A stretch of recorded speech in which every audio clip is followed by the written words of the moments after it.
Welcome back to another episode of Time Out with the Sports Doctor podcast, where life, sports, and medicine intersects. We are glad that you are part of this growing community where we strive to help you strengthen your mindset, help you grow your assets, and help you achieve whatever level of success that you want for your life. Go to our website at Dr.Derrick, thesportsdoctor.com, where you can find all the latest content, and you can also follow us on our social media channels. Now, let's get into this episode. All right, so welcome back to another episode of Time Out with the Sports Doctor podcast. And we have a repeat guest with us today, Dr. Rachel Gainsbrugh. We're very glad to have her back on the podcast. It's been a whole year and a half since you were here the first time. It's hard to believe that. Yeah. But in brief introduction, Dr. Rachel is a practicing pharmacist by day. Maybe that status has changed. We'll see. But a pharmacist who was able to get into real estate, and specifically into short-term real estate early on. And that was one of the main ways of being able to pay down some of her debt, able to pay off over $500,000 in student debt. So we're going to talk about some of the pearls and the gems that she used to pay down that debt and to be able to become financially free. So first, go back to our previous episode where she shared her life story. But today we're going to give you some more of those gems. So Dr. Rachel, welcome back to the podcast. Oh, Dr. Derrick, thank you so much for having me. I am just so grateful for all of the content that you put out there, always feeding the community. So thank you. Thank you. It is an honor to be here today.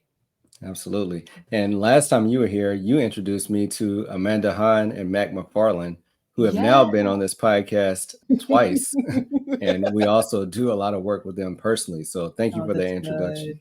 Oh, you're quite welcome. That is a lever that I don't feel a lot of our community knows to pull. So sometimes it's about, okay, how do I work more hours to bring in more of those dollars? But if we can capture some of those dollars from leveraging tax strategy, I think that is the game changer. That's the game right there. Yeah, absolutely. So first time you were on, we talked about your program, Short-Term Gems, and short-term real estate, which at that point I was very interested in it myself. And so I want to report that over the last almost 6 months now, we launched our first short-term rental, and we went by a lot of the principles that you discussed about, doing it with the 3 C's, which we'll go over later. But we've gone in just that short period of time already become super host.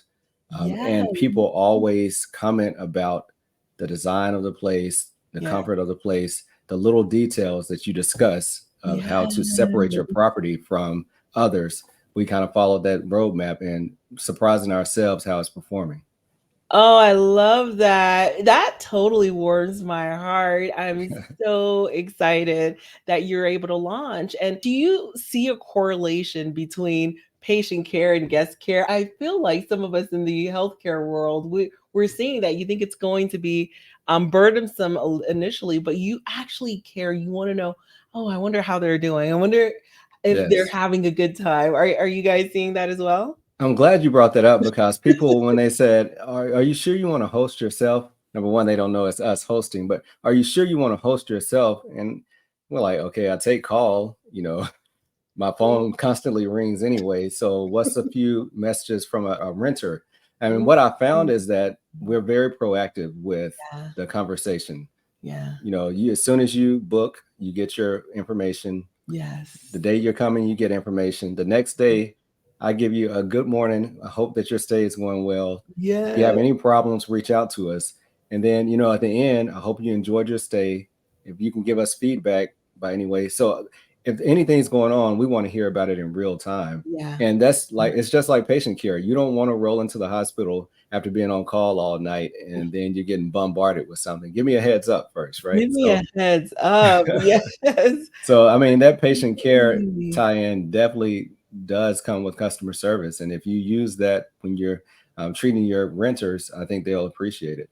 Yeah. And then it's a business that you're building for you.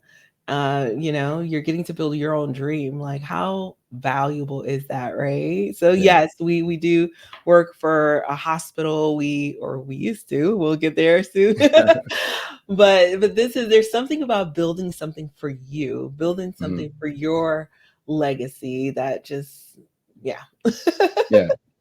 So it sounds like, has there been a status change as far as the job is concerned? breaking news. Yes. So we're full-time real estate and real estate education space. I haven't received a single dollar from healthcare in over a year. That's Yeah. great. That's great. No, that's absolutely wonderful. And Yeah. because, like you mentioned, time freedom Yeah. and being able to move and do what you want to do when you Yeah. want to versus having to show up every day exchanging money, your time for money, Yeah. is completely different. And you, like you mentioned, you really taken off. I see post all the time, lives and seminars. So I know that you're taking this just as serious as you took your daily job as a pharmacist. Yeah, for sure. You find yourself in a space, especially for someone like us who, the wheels are always turning, right? Imagine me sitting on a beach just sipping lattes and whatever a strong drink that I would prefer, Right. and then wanting to go and figure out the revenue management of the little tiki bar because there's an optimization that's needed. I no matter what, right? Mhm. My fulfillment comes from process improvement, making things better, optimization. For me, acquisitions, I love to acquire. So irregardless if it's in healthcare or wherever I endeavor, I'm always going to want that challenge. And I'm not closing the books all the way on healthcare. I never intended on going into pharmacy or medicine to leave, right? Right. So for me, it's a matter of maybe this is a phase, maybe this is a chapter, a season in life where I'm walking away. I may go back, I may not, I don't know. But Yeah. the power of having that option to even cut back a little bit, maybe to go to 3 days a week, that's the power of having a revenue stream outside of the day to day. Right. And I think what you're saying is what a lot of physicians and a lot of healthcare workers are looking for now because physician burnout is real. Man, And I think a lot of burnout is by you feeling that you always have to do things instead yeah, of wanting to do things. And yeah, the paperwork and all the different parts of being a physician now is a lot. So being able to have other outlets, that this podcast is an outlet for me to be able to yeah, do things you love and enjoy, I think help combat the burnout. It's not that we're lazy or not resilient, but yeah. the mundane day-to-day operation Mhm. sometimes can be a burden on people. Can we talk about that for a second? Because I feel Yeah. as though whenever I would walk away, even with my businesses, like I walk away from it, I'll take a little sabbatical. And when I come back with a fresh and a new perspective. I come Yeah. back with like this heart of gratitude. I can see things from a different angle versus, like you said, when you're in it, it's like the day to Yeah. day, and you just can't see straight sometimes. But when you take a step back and you come back, you ever come back from a vacation and those first couple of days, you're like, I miss this place. Right. Yeah. Yeah. No, that's not so bad after all. Yeah. It wears off, Yeah. because of certain factors, but it's definitely a fresh perspective. So my goal, Derek, and I know we have covered it at a high level, but my goal is to normalize that by creating a luxury retreat. I want to create a luxury retreat on an island where burnt out docs can come to me completely burnt out, and they leave from me feeling rejuvenated Wow. so that Yeah. they're able to go back into the healthcare space. And I believe they will have the capacity to solve the problems of healthcare, to say no to what they feel morally obligated to say no to say yes to the things that they know are right for them, right for the patient. And I think that's just going to take patient care and healthcare to a whole new level. And then they can invest with me as we build orphanages in Haiti and Bolivia. But yeah, Oh, that's great. so That's that great. is the grand vision. Yeah. And I have to Well, your write it. island is already full. Your island is full and you already have a waiting list. So Listen, let's do it. But yeah. that's the grand vision. I think that's what it is, because if you can take a step back and you come into the space, you have that brand new perspective. And sometimes it is like you said, that the podcast, I love that it's tapping into other interests that are outside of your day to day, which is Right. something I failed to do early on. It was like pharmacy, more pharmacy, let's pick up another shift, let's move. And Yeah. it became really, really difficult. But once I started tapping into real estate, it was like, oh, I had another conversation happening in my head that I could entertain a little bit. Right. So you can be a better provider versus being a burnout provider whose mind is distracted and just trying to think, oh man, another day, another patient, another file. I got to get out of here. You don't want Survival, people yeah, with that in that survival mode. Exactly. yeah, And we cannot afford in America to run out our practitioners, our no, providers, because there's already a shortage. yeah. So if the next generation is deterred from going into it and this generation is exiting early, by the time we need it later on, we're going to all be in trouble. You're right. The next generation isn't having it. They're like, Yeah. no thanks. I'm talking to my Yeah. kids about healthcare. They're like, Yeah. as stressed as you were, Right. Yeah. No. You can't unsee say what you've less. seen, right? Yeah. They want no part of it, and they Yeah. value their self-care. They value their mental care, Hmm. I think, more than we did. No, absolutely. I agree. I agree. Absolutely. Mhm. And the beautiful thing about this podcast, everything that we've talked about in the last 10 minutes, all unscripted, Yeah. completely things that, These are I my wasn't even planning notes. on touching on, but that's great because Yeah. that's what it's about. And I feel that when you just talk to people and have real conversations, other people are able to be helped, versus just saying, oh, I had 10 questions to ask you, bang, bang, bang. And, that's your interview. So that's beautiful. Well, let's first start off by discussing the differences between short-term rental and midterm rental. I love this conversation. So, for those who may not be acquainted with the concepts at all, let me start with long term rental. Long term rental is what you're used to. Someone rents out a property for a year, and maybe your property that you own, or a property that you may see on Zillow. If you put on the for rent filter, there you go. That's your long term rental. Those are typically about a year or so. However, a short term rental are properties that you would see on Airbnb typically. 2 night stays, 1 night stays, 3 night stays, typically. Anything that is under a 28-day stay is considered a short term rental. Now, a midterm rental is somewhere in between. I say around 30 days to 3 months or to 6 months. It's really loosey goosey from a legal perspective. We're not talking about legal here because Mm. state by state, it's going to be a little bit different. But just to get you acclimated to what those three terms are, a short term rental is under 28 days, and midterm rental is a few months. All right. So perfect. So now that we have that definition in place, let's talk about. So number one, your program at first was talking about luxury short-term rentals, and one thing I really liked about your philosophy. Many times people think more is better, but that's not how you approach things. You were trying to do quality over quantity. So let's talk about that some. So I truly believe that less is more in this space. So I was on a call a little bit earlier with a number of thought leaders, and what the data is pointing to is that the mom and pop operators, like those with one or two properties, are going to fare much, much better in the space than those who have accumulated dozens and dozens of properties that are not performing at the highest possible level.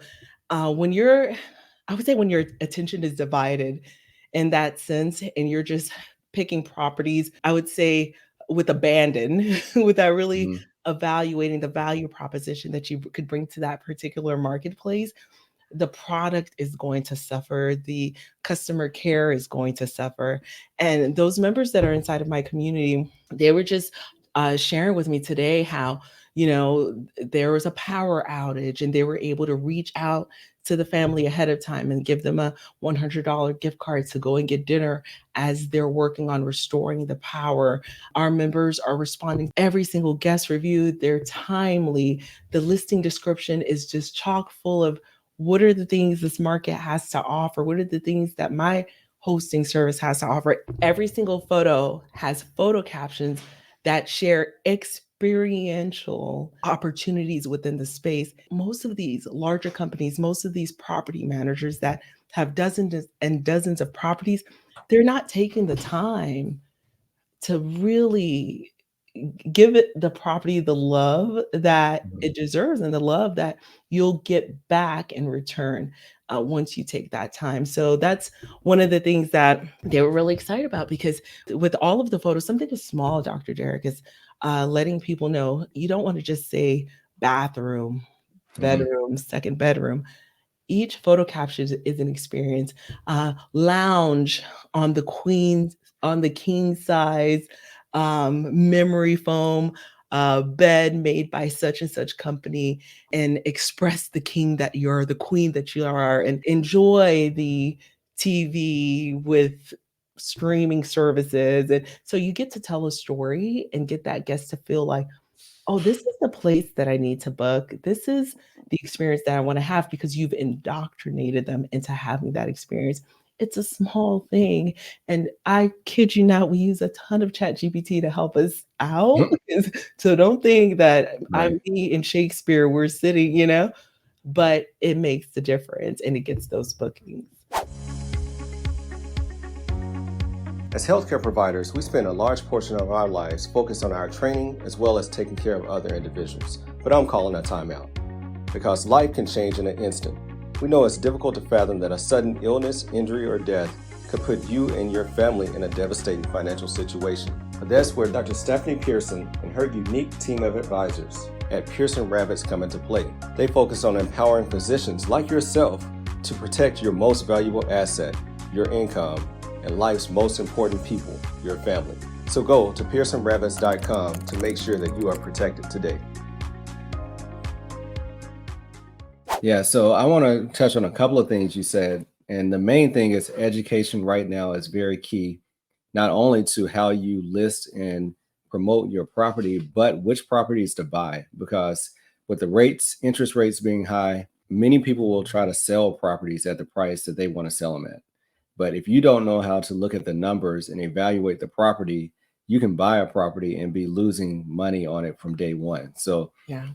be careful just jumping out, buying a random property if you don't know how to evaluate it. So that's why courses like what you offer are so important. And then, like you mentioned, from the listing to taking pictures, don't take just your iPhone and snap some pictures and put the property up.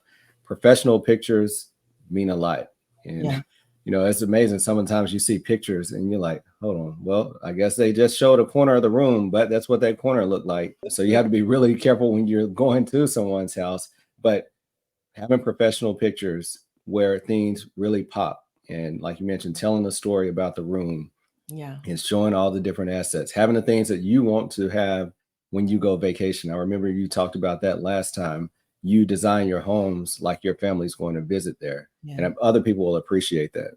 Yeah. And something you mentioned a little bit earlier, like going out willy-nilly and just purchasing a property. I was on a call with another doc a little bit earlier, and she was sharing that, she was hesitant to get into the space because she has a relative who got into the space, and said that, sometimes, during this season, we are getting some bookings, but the rest of the year it's dry and we're not getting anything.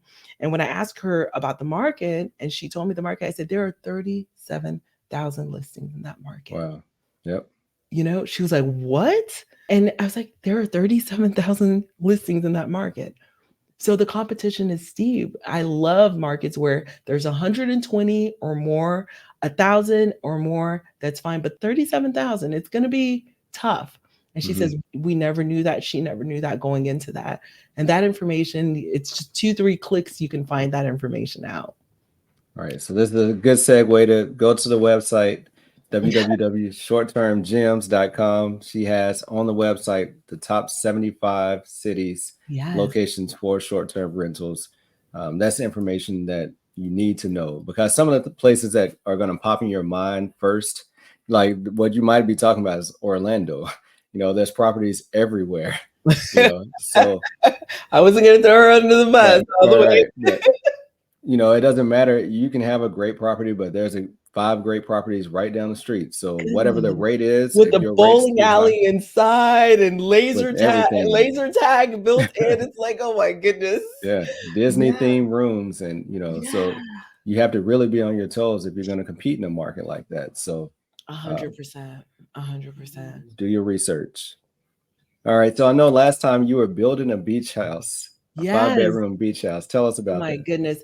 Okay, so I don't know if you've read Jay Papasan's The One Thing, right? So the one thing was that I did not complete the build on it. And now for this quarter, this is one of my one things. It is my focus. My parents really got on top of me. They're like, what is going on with this house? So we ran into a couple of permitting bottlenecks. And full transparency, I got distracted between working a full-time W-2 and then some. I've got a kiddo that's going to be heading to college soon. Could you believe that? I've Congrats. got, yeah, I've got the coaching practice. So now I found in my life, Derek, whenever I put my mind to something and I'm not getting to where I want to get to, it's typically because I haven't partnered with the right person to help me get there, right? Yeah. So, like I was saying, I'm struggling with permitting. Well, now I found two really good general contractors to manage the project, with me and to keep me on track for this quarter. So that was me trying to do it all on my own. But Hmm. there comes a time where, I had some health related goals, weight loss and strength training goals. Trying to do it on my own, it didn't work out. So I went and got a personal trainer. So whenever I'm really serious about a goal and I have it on my board here, I have to ask myself, who do I need on my team? Who do I need to come alongside of me to partner with me to make it happen? Sometimes it's an accountability girlfriend. Sometimes it's my husband. Sometimes it's my mom. Sometimes it's a personal trainer. Sometimes it's a general contractor who's on top of their game. And so that's what I did not have, but I have that now. So I Yeah. will keep you posted. All right. And you mentioned the book, The One Thing. So Yes. I'm going to add another book is Who Not How. I don't know if you read Yes. that book, A but dozen times. yeah, Yes. so many times in life we can spend hours and hours and hours trying to figure out this mundane topic, or Yeah. you can find your who is an Yes. expert at it. So teamwork, collaboration, people will help you, but you have Yeah. to seek them out and ask for help. So I think that's great. Absolutely, absolutely. And what's great about it is with the who not how, you're like, oh, I'm not getting my laundry done on time. It's adding all this undue stress to my body. Right. And so the things that you may hate, that's a chore to you, there's someone out there who absolutely loves it. Like, Right. I'm like, oh, I don't want to go to the permitting office. I met a contractor, that's all he does is go to permitting every day and he loves it. I'm like, seriously? So don't deprive that person of the thing that they love with Right. you just dragging your feet.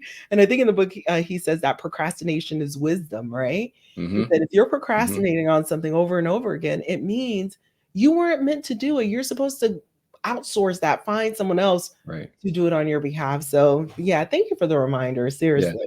Yeah. And another thing he said is that you don't have a problem if you can afford the solution. He was talking about the guy how he went up on his roof to clean off the roof, knowing that he My didn't need to be goodness. up there. And then you fall off and break something. Now that bill is going to far outweigh the bill, the cost of paying somebody else to do it. So Yeah. Yeah. stick to what you're good at. Yes, 100%, 100%. So you had asked me a little bit earlier about the transition. So I've gone from luxury short-term rentals Hmm. and I actually stumbled upon the luxury midterm rental world as I was doing luxury short-term rentals. And I found that it marries very, very well. So our strategy has been updated over the last year and a half or so, Dr. Derrick. It's this: I want our community to take full advantage of the tax strategy and the tax benefits that are out there. Back in 2022, there was a benefit that was in the legislation that got passed. It was 100% bonus depreciation. You can get 100% back. Please listen to the two episodes with Amanda Hahn and Matt McFarlane. Yep. Derek will point us to those episodes so that you can get caught up there, because I'm not going to speak out of turn. But in 2022, it's 100%. In 2023, it's 80%. Right now, 2024 is 60%, and it was supposed to phase out. However, the House passed 100% again, Right. and 100% is on the Senate floor. So, guys, send all of the the good vibes our way to get that passed. So, what that means is huge wealth transfer that I see that's coming down the pike.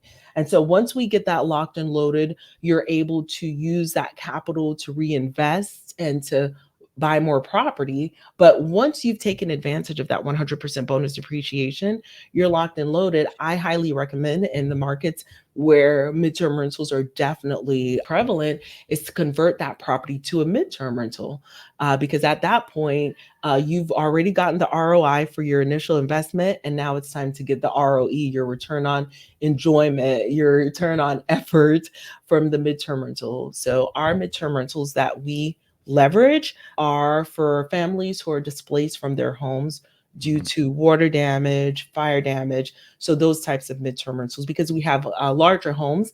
I know that most people think midterm rentals equals travel nurses.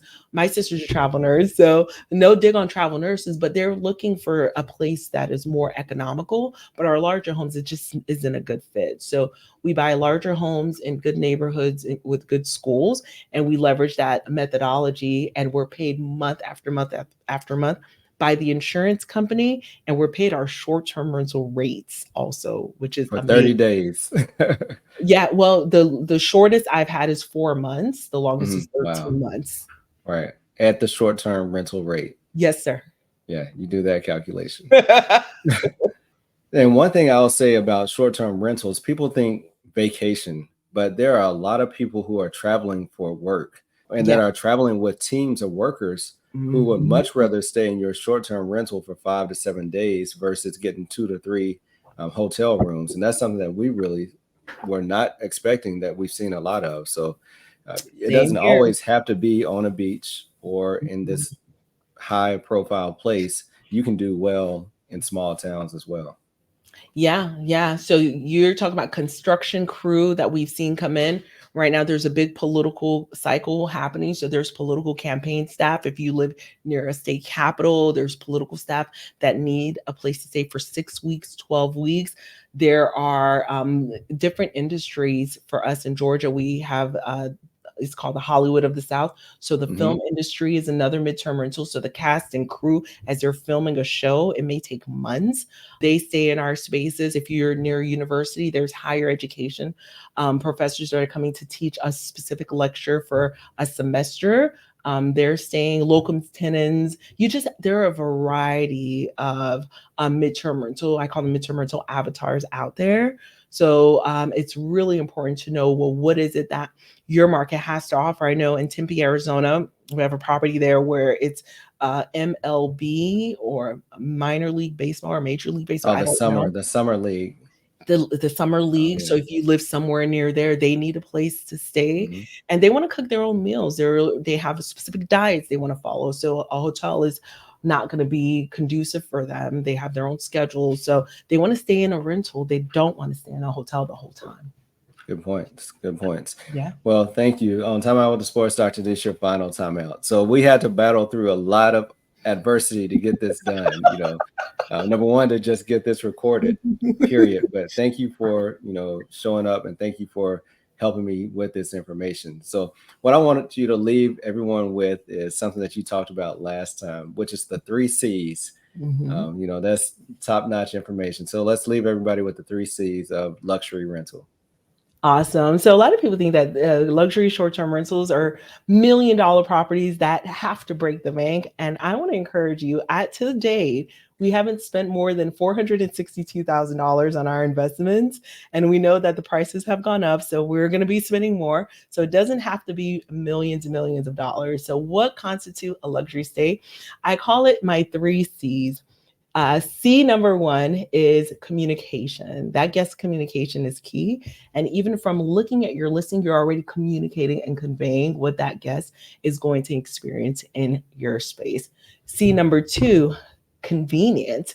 You want to make the communication, the stay, the property, the listing, the information as convenient as possible for your guests. There's nothing like heading to the property, you get to the door and you can't even walk in because like the key's not there, and immediately in their mind they think, oh my gosh, this was a scam. There's scammers are scamming Mhm. out there. So Absolutely. the convenience of a keyless door entry, that's the last digits of their phone number, it makes them feel warm and fuzzy. And number three, connection. So guests are wanting to connect with the party they're traveling with.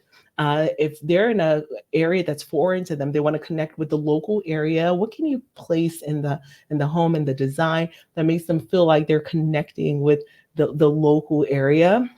And guests are really interested these days in reconnecting with nature. So can you create a little bit of an outdoor ambiance, like a little cafe table, or if you have a Mac Daddy backyard, we have a pickleball court and swimming pool, all the bells and whistles, but something small that they could just lounge out there and have their morning tea or coffee, so that they're feeling like, oh wow, they can connect with nature. So those are the 3 C's of luxury. Thank you. Well, thank you for all the gems.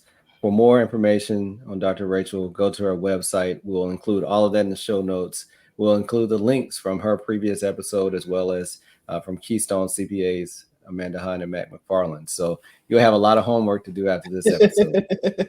Thank you again. And, I really appreciate what you're doing and what you've done in your community and how you're educating others. Thank you so much, Dr. Derrick, for having me. It's a pleasure. Thank you. Thank you for continuing to support this podcast. If you enjoyed this episode, then please leave a 5-star review. And if you haven't done so, subscribe so you continue to get the updated episodes. Until later, peace. Keep our head right in the game. We ain't never stopping. You are now tuned in. Trust you don't want to miss. This is where life, sports, and medicine